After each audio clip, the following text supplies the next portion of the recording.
할렐루야. 추운 날씨가 시작이 됩니다. 항상 건강하시고 하나님의 큰 은혜가 함께하는 그러한 삶이 되기를 주님의 이름으로 축원합니다. 한 심리학자의 보고에 의하면 우리 시대의 가장 중요한 노이로제 증상이 공허감이랍니다. 공허감.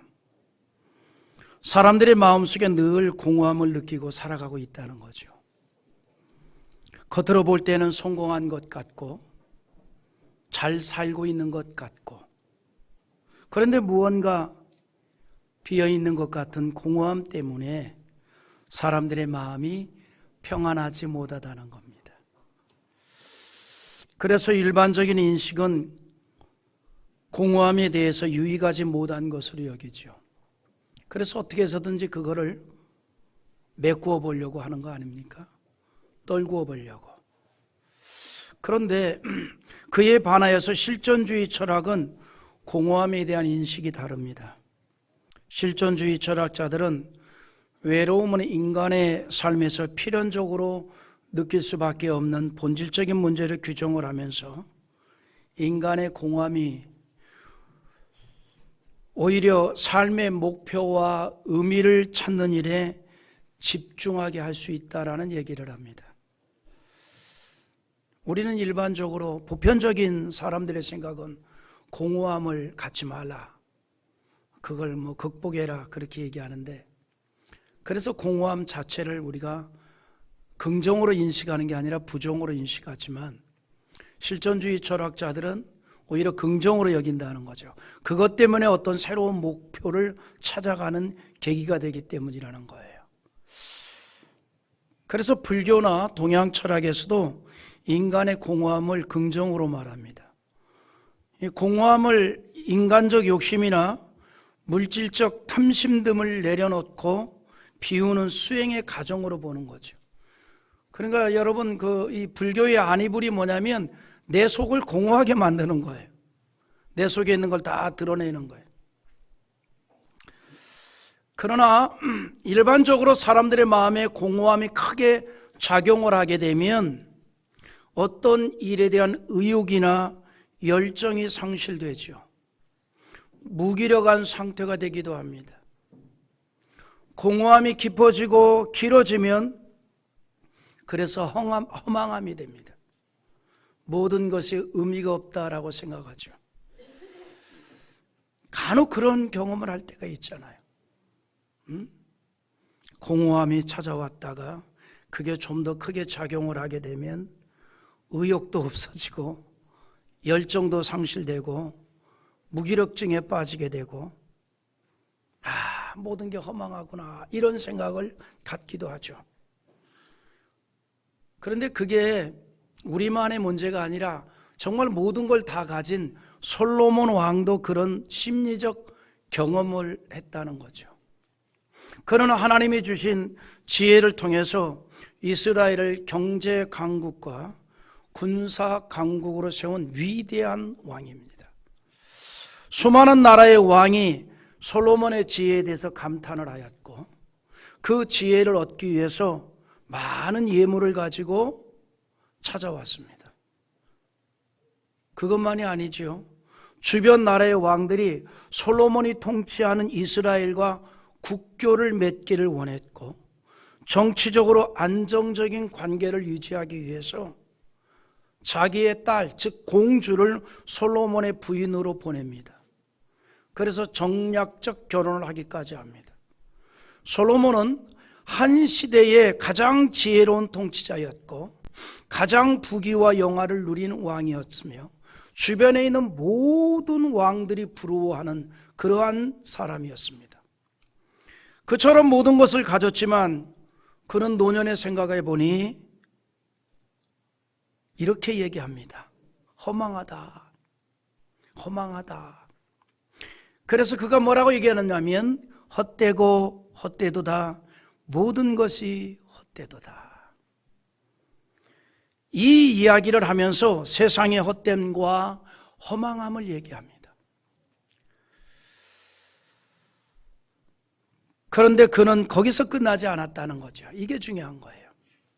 하나님의 은총을 받은 인생을 산 사람답게 우리 인생이 헛되고 허망하다는 것을 말하면서 한탄이나 한숨으로 결론 내리지 아니하고 오히려 그 허망함에서, 그 허망함 때문에, 그 헛된 것 때문에 하나님을 더욱 찾아야 할 것을 강조했다는 거죠. 이게 중요한 거예요. 그래서 하나님을 더 찾아라. 그래서 더 하나님을 의지하는 자가 되라는 거예요.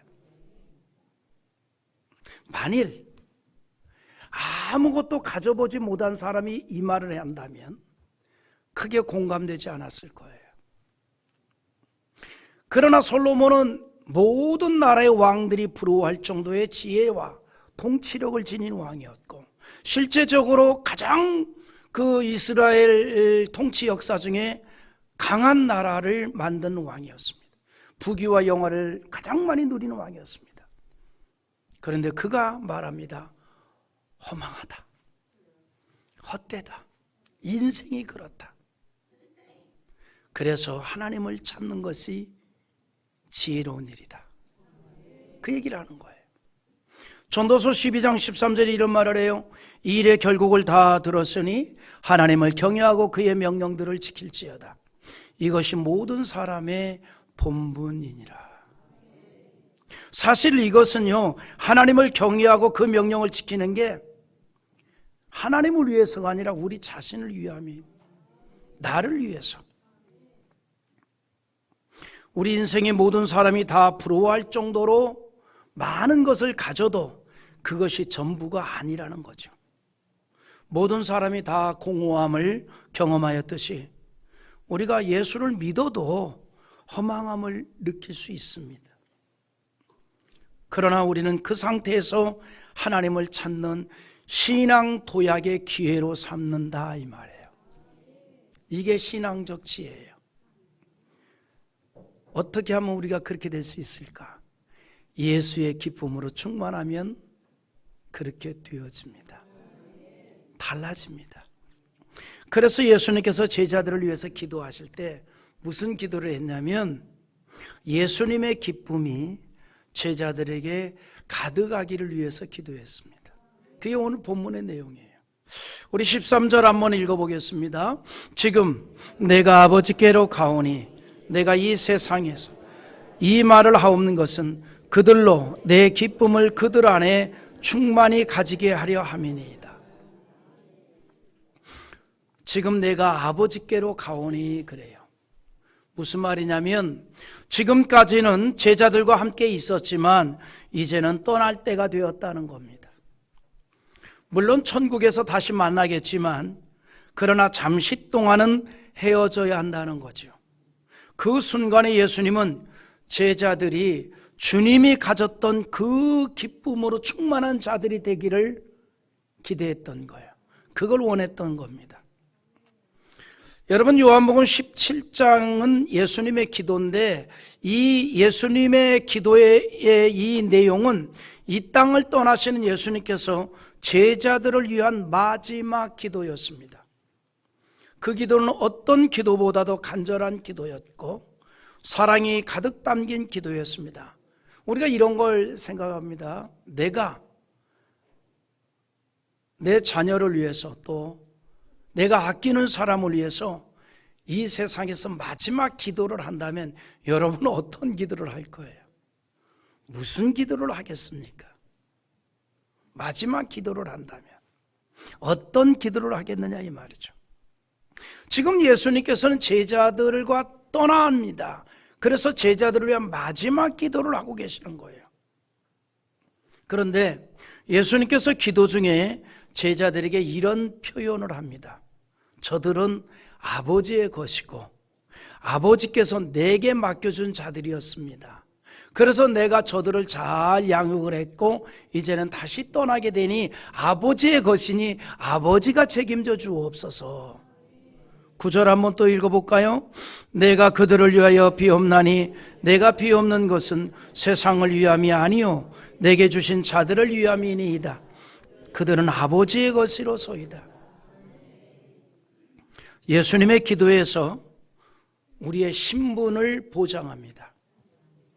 우리가 하나님의 백성이라는 것이고 하나님의 자녀라는 것이고 하나님의 것이라는 거예요. 이게 참 중요합니다.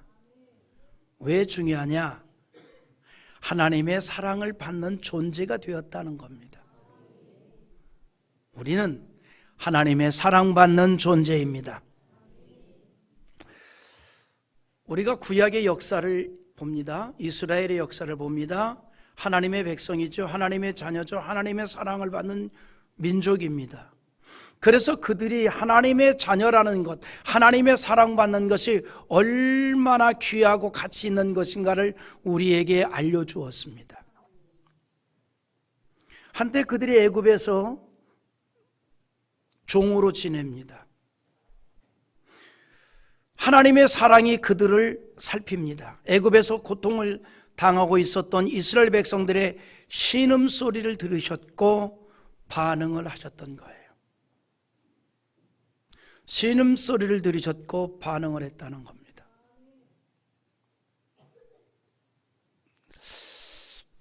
여러분, 부모의 신음소리를 자식이 들을 때하고 자식의 신음소리를 부모가 들을 때하고 감정은요, 하늘과 땅입니다. 어린아이가 무엇을 자꾸 부모에게 물어볼 때의 대답과 부모가 자식에게 무엇을 물어볼 때의 대답은 또 하늘과 땅입니다. 이런 거 있지요. 어린아이 때 한 3살, 4살 먹은 아이들 데리고 공원을 가면 아이들이 질문이 많잖아요. 저게 뭐야? 이게 뭐야? 그런데 중요한 건 뭐냐면 물어본 걸 또 물어봐요. 2번이고 3번이고 물어봐요. 근데 우리 같으면 야 아까 물어봤잖아. 그렇게 얘기 안 해요. 왜냐하면 그 입에서 얘기하는 게 귀여워서, 물어보는 게 귀여워서 3번이고 4번이고 5번이고 얘기해줘요. 근데 바꾸어서 부모가 연세가 많아졌어요. 휠체어를 밀고 공원을 나갑니다.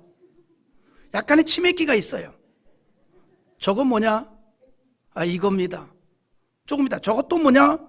이겁니다. 그럴 땐 매번 이렇게 얘기할 거예요. 아까 얘기했잖아요. 이게 달라요. 완전히 다릅니다.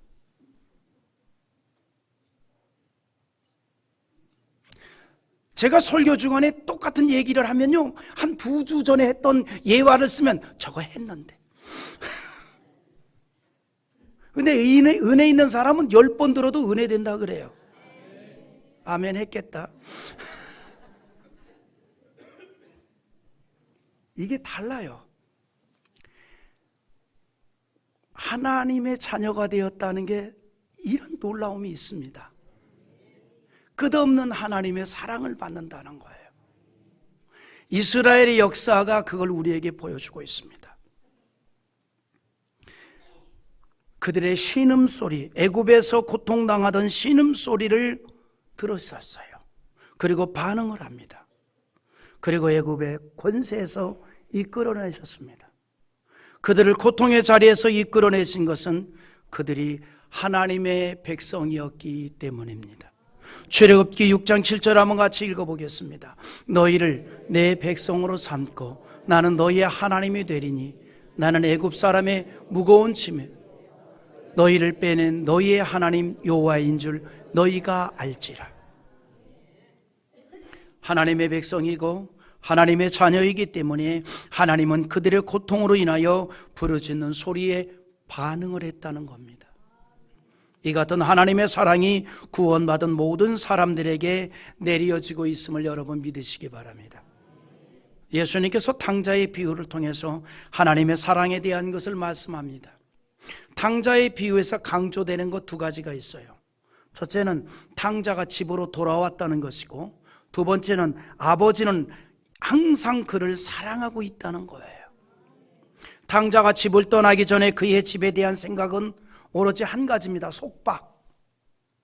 탕자가 집을 떠나기 전에 그의 집에 대한 생각은 오직 속박입니다. 그래서 그 속박에서 벗어나기 위해서라도 집을 떠나고 싶었던 거예요. 그러니까 탕자가 집을 떠나고 싶어서 집을 떠나간 것이 아니라 속박으로부터 벗어나고 싶어서 집을 떠나려고 했던 거예요. 마치 우리 고등학생들이 대학에 들어가면 집을 나와서 혼자 생활을 하고 싶어 하는 것과 똑같습니다. 여러분, 우리 대다수의 학생들이요, 고등학교를 졸업하면 졸업하자마자 하고 싶은 것 두 가지가 있습니다. 첫째, 알바. 두 번째, 자취. 내가 꼭 해보고 싶어 해요. 아마 우리 학생들 가운데도 그걸 꿈을 그리고 있는 사람들이 있을 거예요. 내가 졸업하자마자 이런 알바를 해야 되겠다. 졸업하자마자 나도 좀 멀리 갔으면 좋겠다. 지방대 가면 돼요. 그건 너도 나도 그걸 하고 싶어 해요. 그 이유는 뭐냐? 자유로워지고 싶어요. 속박에서 벗어나고 싶은 거예요. 3개월은 재밌겠지. 그런 일들을 통해서 자신의 존재적 의식을 인식하고 진정한 자유를 누릴 수 있을 것으로 생각을 하는 거예요. 예수님의 비유에 소개된 탕자도 그랬습니다. 그래서 아버지의 집을 떠났다가 이건 아니다 싶어서 다시 돌아왔어요. 이게 중요한 거예요. 이건 아니다 싶은 것을 깨닫는 게 중요하고, 그리고 다시 돌아왔다는 게 중요한 거예요. 제가 목회를 하면서 보니까 초등학교 신앙생활 잘하고 중고등학교 신앙생활 잘하는 학생들이 딱 알바 1년 동안 신앙 다 잃어버려요. 그래서 금년에 졸업하는 학생들은 될 수 있으면 알바 안 했으면 좋겠어요. 알바해서 해외여행 가고, 안 가면 어때? 그냥 적게 먹고 적게 싸자. 신앙에 집중했으면 좋겠어요. 믿음 생활에 집중했으면 좋겠어요. 그동안 가졌던 모든 신앙을 그 알바 1년 동안 다 상실하는 거예요. 너무 안타깝죠. 너무 안타깝죠. 그래도 하고 싶은 건 또 해봐야 되니까 어떻겠습니까? 그 탕자의 비유에 나온 그 탕자가 그런 거예요. 속박에서 벗어나고 싶어서 떠났어요. 아니다 싶어서 돌아왔어요. 아들은 송구한 생각의 머슴 중에 하나로 여겨달라고 하였지만 아버지는 오히려 그를 기쁨으로 맞이하고 잔치를 합니다. 이것이 바로 우리를 향한 하나님의 사랑입니다. 그리고 그 사랑의 절정이 예수 그리스도입니다. 우리를 구원하기 위해서 대신 속죄의 제물이 되신 예수님을 보내셨습니다. 죄사함의 은총을 주셨고 하나님의 자녀로 삼았습니다. 하나님의 자녀로 택함을 받은 이스라엘이 받은 은혜를 우리가 똑같이 받고 살아간다는 사실입니다. 우리가 하나님의 사랑을 받는 대상이라는 거죠. 예수님이 그것을 기도 중에 말합니다. 그들은 아버지의 것이로소이다. 그들은 아버지의 것입니다. 우리를 향한 하나님의 사랑을 함축한 기도입니다. 예수님 역시 구원받은 성도가 이 세상에서 그래서 근심과 염려와 고통을 당하는 것을 원치 않는 거예요. 하나님의 사랑받는 자답게 행복하길 원하고 즐겁길 원하고 기쁨으로 살아가길 원한다는 겁니다. 그러므로 예수님께서 이 세상을 떠나는 날을 준비하면서 제자들이 주님의 기쁨으로 충만하게 되기를 위해서 기도했습니다. 이제는 예수님께서 세상에 더 있지 않기 때문에 이 세상에서 남아있는 하나님의 자녀들이 하나님의 은총을 받고 보호를 받는 생활을 할 수 있도록 기도를 합니다. 그 기도가 뭐냐? 주님의 기쁨으로 충만하게 해달라고 기도합니다. 여러분, 사실 사람은 누구든지 기쁨을 원하고 행복을 원하잖아요.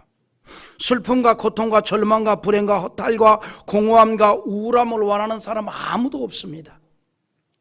그래서 기쁨을 찾습니다. 왜냐하면 기뻐할 때 행복을 느끼기 때문이죠. 하나님께서는 이 땅에 사는 사람들이 기쁨으로 살기를 원하셨기 때문에 사람의 감정에 기쁨을 반응하는 감정을 주었습니다. 그래서 누구나 기쁨을 순간순간 경험할 수가 있지요. 물질적인 것이 충족될 때의 기쁨이 있고, 맛있는 음식을 먹을 때의 기쁨이 있고, 원하던 것을 소유하게 되었을 때 기뻐합니다. 많은 물질을 소유하게 될 때 그것으로 인하여 기뻐하기도 합니다. 이것은 아이나 어른이나 똑같습니다. 안락하게 살게 될 때도 기쁨이 있습니다. 사람은 이처럼 1차원적인 물질적이고 육체적인 기쁨이 있고 또 하나 2차원적인 기쁨이 있습니다. 정신적 기쁨입니다. 사람들은 이 정신적인 기쁨을 얻기 위해서 뭐를 해요? 취미활동도 하고 여행을 하기도 하고 자기 취향에 맞는 음악을 들으면서 기쁨을 얻기도 합니다. 또 어떤 사람은 자원봉사를 통해서 기쁨을 얻기도 하죠. 이런 게 뭐예요? 2차적인 기쁨이죠. 정신적인 기쁨이죠. 육체는 힘들지만 그러나 이 정신적으로 뭔가 보람 있는 일을 했다는 거죠. 그 나는 자연인이라는 방송을 보면 어떤 사람을 보면 정말 모든 물질과 문화에서 배제된 그런 자연 속에서 살면서도 누구보다도 기쁨으로 가득한 사람이 있습니다. 아유, 저런 데서 어떻게 살까 싶은, 그런데 그는 최고로 기뻐하는 거예요. 들짐승 소리와 산을 보면서 기뻐하고 그 자연 속에서 함께 어울려 살아갑니다. 그래서 정신적인 기쁨은요, 소유와 별개라는 거예요. 정신적 기쁨은 소유와 별개입니다. 가진 것 없어도 갖게 되는 기쁨이에요. 그래서 이게 2차적인 기쁨, 고차원적인 기쁨이라는 겁니다.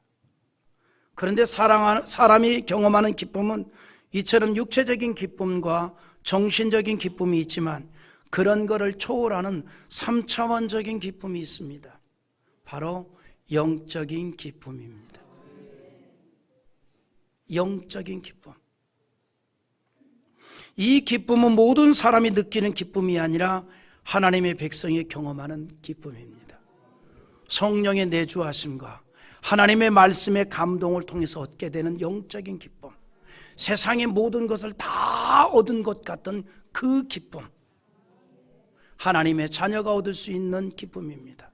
우리가 그래서 찬양도 그거잖아요. 예수 예수 믿는 것은 받은 증거 많도다. 내가 논리적으로 표현할 수는 없지만, 내가 이렇게 아주 논증적으로 말할 수는 없지만 하나님이 내게 주신 그 엄청난 기쁨이 있다는 거죠. 그게 우리 신앙의 에너지입니다. 믿음 생활의 에너지예요. 하나님의 자녀에게 주시는 특별한 혜택입니다. 예수 그리스도의 이름으로 구원을 얻은 자들에게 주어지는 기쁨입니다.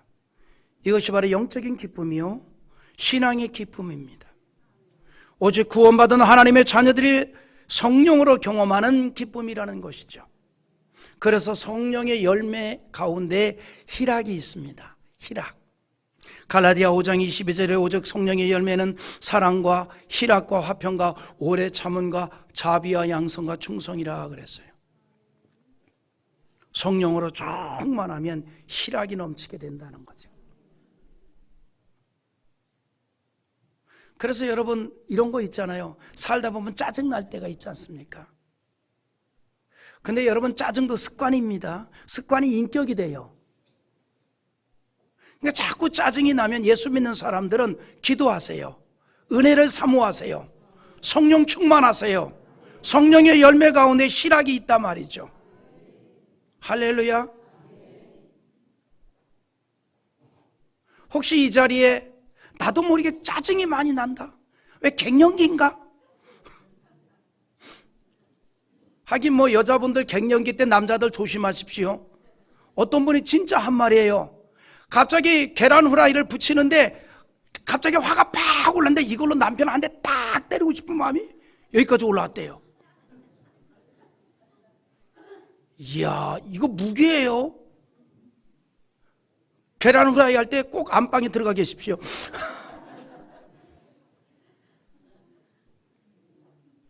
그렇게 짜증이 나면 기도하세요. 성령으로 충만하세요. 희락의 열매가 있습니다. 이 희락은 바로 예수 그리스도를 통하여 오는 구원의 기쁨이에요. 바울이 가졌던 그 기쁨입니다. 그는 구원의 기쁨이 충만하기 때문에 감옥에 갇혀있는 신세지만 기쁨이라는 말을 18번이나 사용을 합니다. 빌립보서에서. 여러분 빌립보 4장 4절에 주 안에서 항상 기뻐하라, 내가 다시 말하노니 기뻐하라. 빌립보 4장밖에 없어요. 근데 그 속에, 그 4장 속에 기뻐하라는 말을 18번이나 해요. 그때 바울이 감옥 안에 있을 때입니다. 하나님은 우리가 이런 기쁨으로 사는 인생이 되기를 원합니다. 그러나 그런 기쁨이 아니라 오히려 공허감으로 채워질 때가 있다는 게 문제예요. 그것에 대해서 파스칼이 의미 있는 말을 했습니다. 인간의 가슴에는 하나님으로만이 채워줄 수 있는 공간이 있다는 말을 했어요. 인간의 마음에는 하나님으로만이 채워줄 수 있는 공간이 있다는 거죠. 하나님으로만이 채워줄 수 있는 그 공간을 하나님이 아닌 다른 것으로 채우려고 하니 아무리 채우려 해도 채워지지 않기 때문에 찾아오는 것이 공허함이라는 거죠. 사람은 누구나 하나님의 은혜 속에 존재하는 인생이 되도록 지음받았습니다. 마치 물고기가 물 위에 있어야 하듯이 사람은 하나님의 은혜의 영역 안에 있도록 지음받은 존재입니다. 특별히 하나님의 부름을 받고 구원을 얻은 그리스도인의 인생은 더욱 그렇습니다. 하나님의 은혜 안에서 하나님의 인도와 보호를 받는 삶으로 살아가야 될 인생입니다. 예수님은 그 사실을 누구보다도 잘 아셨습니다. 그래서 제자들과 함께 사시다가 이제는 떠나야 하는 그 시점에서 제자들에게 가장 중요하고 필요한 것을 위해서 기도를 하십니다. 예수님은 이제 이 세상을 떠나 천국으로 가시지만 제자들은 여전히 세상에서 살아가야 하기 때문입니다. 그러므로 안타까운 심정에서 이렇게 기도하지요. 11절 한번 읽어봅니다. 나는 세상에 더 있지 아니하오나 그들은 세상에 있사옵고 나는 아버지께로 가옵나니 거룩하신 아버지여 내게 주신 아버지의 이름으로 그들을 보존하사 우리와 같이 그들도 하나가 되게 하옵소서. 하나님의 백성들이 믿음으로 살고 있기 때문에 하나님께서 그들을 보존하여 달라고 기도를 한 거예요. 하나님의 특별한 보호를 받고 사는 인생이 되기를 위해서 기도했습니다. 그리고 나서 이어서 하나님의 자녀들의 삶이 기쁨으로 충만하기를 원했던 겁니다. 그래서 예수님의 기쁨이 모든 하나님의 자녀들에게 가득하기를 위해서 기도합니다. 그들로 내 기쁨을 그들 안에 충만하게 가지게 하옵소서 그랬습니다. 기쁨을 위해서 기도를 하신 예수님께서는 자주 공생의 기간 동안에도 말씀을 합니다. 예를 들면 요한복음 15장 11절에 우리 같이 봅니다. 내가 이것을 너희에게 이름은 내 기쁨이 너희 안에 있어 너희의 기쁨을 충만하게 하려 함이라. 예수님이 내 기쁨이라 그랬습니다. 예수님의 그 기쁨이 제자들에게 충만하게 되기를 원한다 그랬어요. 그러면 예수님의 기쁨이란 어떤 기쁨일까요? 여기에 사용된 기쁨은 원문에 카라라고 합니다. 이 기쁨은 마음속 깊이 자리 잡은 즐거움을 의미합니다. 활기 있는 그런 마음을 불러일으키는 그런 기쁨입니다. 유쾌한 행동으로 이끌어가는 그런 기쁨이라 이 말입니다.